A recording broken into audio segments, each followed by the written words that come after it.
Hi, everybody. Gene here. Welcome to the Tapping Q&A podcast, where every single week we answer the most common and uncommon questions about tapping and EFT so you can master the art of delivery, where you can move from the basics of tapping to finding root causes more easily, clearing issues faster, and having longer lasting results. Before we jump into today's show, I have a really simple request for you. If you know someone in your life who could use these resources that we're creating absolutely free, if you could please be our ambassador, it would really mean the world to me. The most common way people find a new piece of content is from the recommendation of a friend. And so if this episode or any episode in the past really resonates with you and you know someone in your life who could use it, please pass it along. Don't spam your inbox and send it to everybody in the world. But the highest compliment and really the best thing that you can do for me and the show is to recommend it to a friend. If you need to send them to a website, if you just send them to something really simple, tappingpodcast.com, you can find the entire 11.5-year archive waiting absolutely free. Thanks again for passing along the word. This is Gene Montrastelli. Welcome to the Tapping Q&A podcast, recorded live to tape from Williamsburg in Brooklyn. This is episode 475, originally aired August 19th, 2020. Hi, everyone. I hope this finds you well wherever you are. Whatever time of day you get a chance to listen to this, thanks for spending some time with me today. Today, we're going to be talking about letting go of identities that we have picked up that are no longer useful for us, how we can unpack them, and then how we can use tapping to let them go. Before we do that, just a reminder, we have a free 10-part guide on how you can use tapping to eliminate self-sabotage. All you need to do is go to tappingqa.com, click on the big blue button. If you happen to be listening to this right now in the website, if you look up in the upper right-hand corner, you'll see a blue button where you can sign up for that free 10-part guide. As I was preparing for the Mastering the Art of Delivery training that I'm starting this weekend, I was reviewing my notes. Two whole sections are on dealing with healing vocabulary. And healing vocabulary has two parts. One part of it is the way that, as a practitioner, we ask questions to guide people to being able to find a root cause faster. The other is really paying very, very close attention to the vocabulary that whoever I'm tapping with is using, because we do not respond to the world as it is. We do not emotionally respond to the world how we think it is. Instead, we respond to the world emotionally in the way that we describe the world. So that what we say out loud is going to create and reflect the emotional state we have. And the very basic example that I always use, and if you've listened to the podcast for any length of time, you've heard me say this, is if a client says to me, "Everybody at work hates me." Now, if I say everybody at work hates me and I think that is the case, then what happens is I'm going to walk in the door with my guard up, assuming that everybody has it out for me. So as a practitioner, what I do is I always ask the question, really, everyone really hate? And we start deconstructing that vocabulary. And as people re-describe their experience and what's really going on, their emotional state changes. Because rarely, when someone makes the comment, "Everybody at work hates me," does everybody actually hate you? More than likely, there are some relationships that are hard, and there might even be a person or two who hate you, but it's not everyone. And so when listening to this vocabulary, when I was sifting through my notes and what I was going to present, one of the pieces came up was the way that we use these generalizations to create identities about ourselves. And once we identify ourselves in a very particular way, we act as if that identity is true. And these identities are things that we can pick up culturally, we can pick up from inside of our family, or they can be things that we have just self-identified as a way of making ourselves in the world. You know, there are the very general ones of where we make some sort of description about who we are because we are Irish or Italian or from Europe or whatever that is. The second is the things that we say about our family. You know, the men in my family are never lucky in love. And so because we are part of a particular group, either culturally or familially, it gives us an identity that makes us move through the world in a really specific way. Then there are the ones that are self-identified, or there are people who have identified us as something, and therefore, because we have been identified that way, we keep doing that thing over and over again. I recognize that I am valuable because I care for and I take care of others. Or I'm a really hard worker. I've worked with a number of clients recently who have struggled because they feel like they have to be working really, really hard in order to be successful.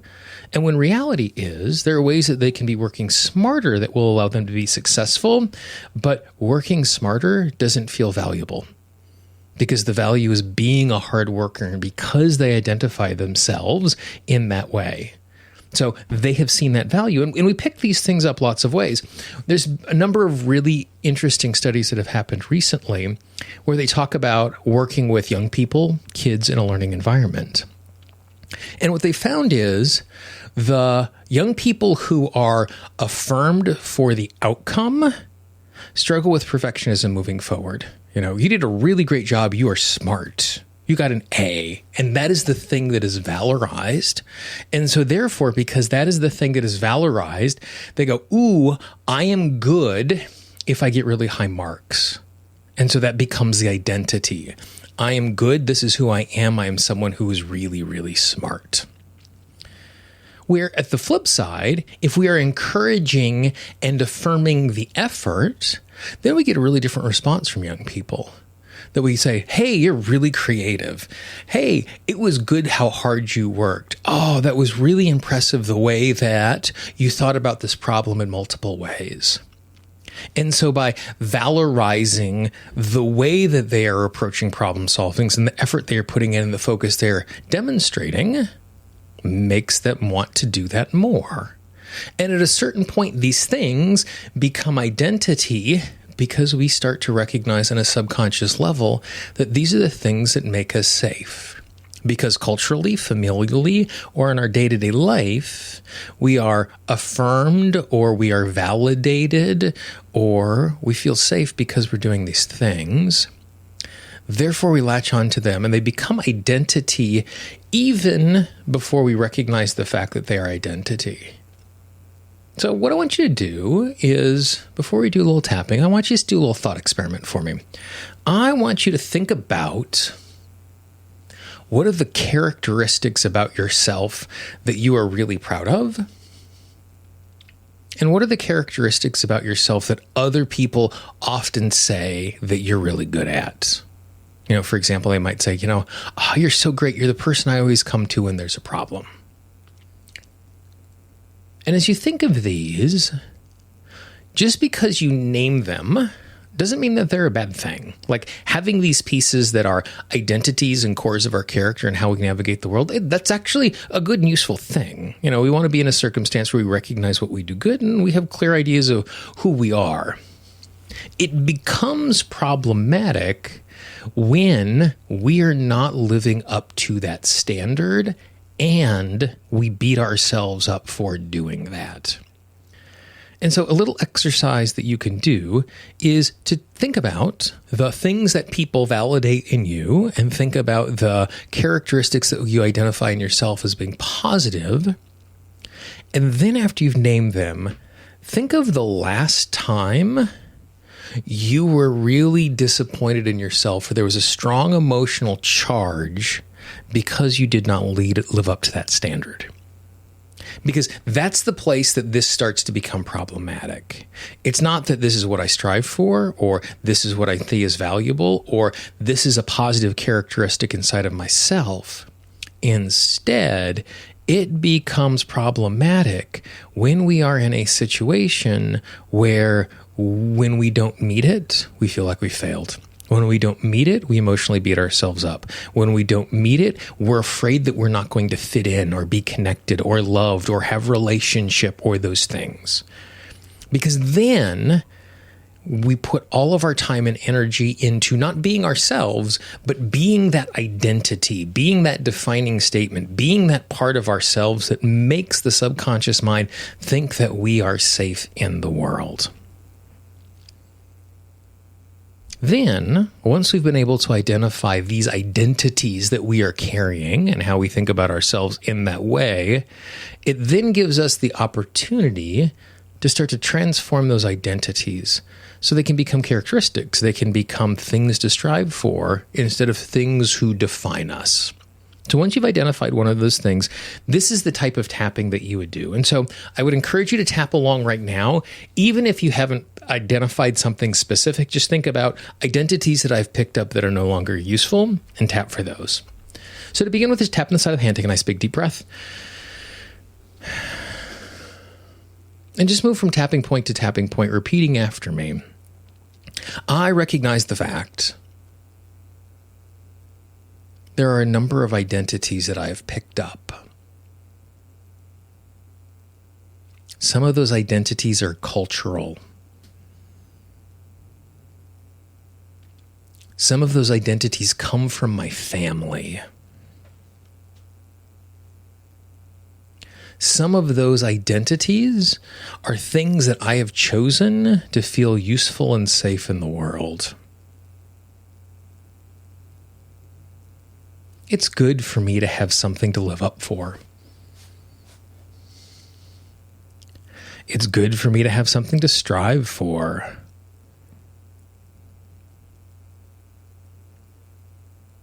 It's good for me to be in a situation where I have a clear idea of who and what I want to be.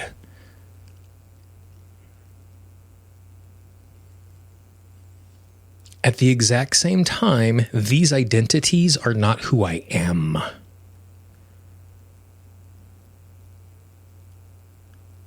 These characteristics do not define how I navigate the world.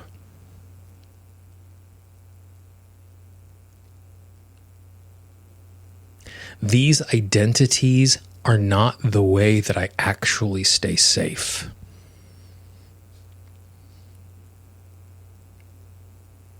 I can be safe in the world without having to live these identities perfectly.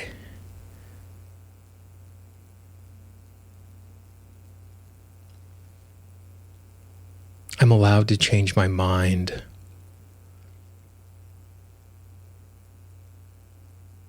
I'm allowed to change my disposition.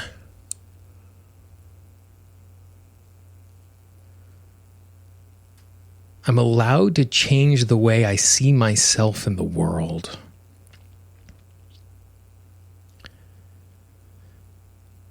I'm allowed to let go of these old identities. At some point in the future, if this identity serves me, I can pick it back up again. At some point in the future, if this identity is helpful, I can engage with it again.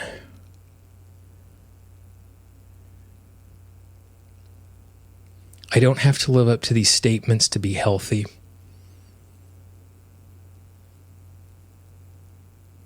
I don't have to live up to these identities to be safe.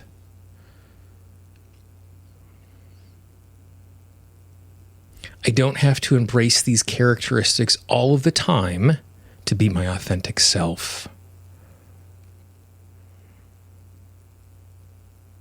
These identities can be a benchmark.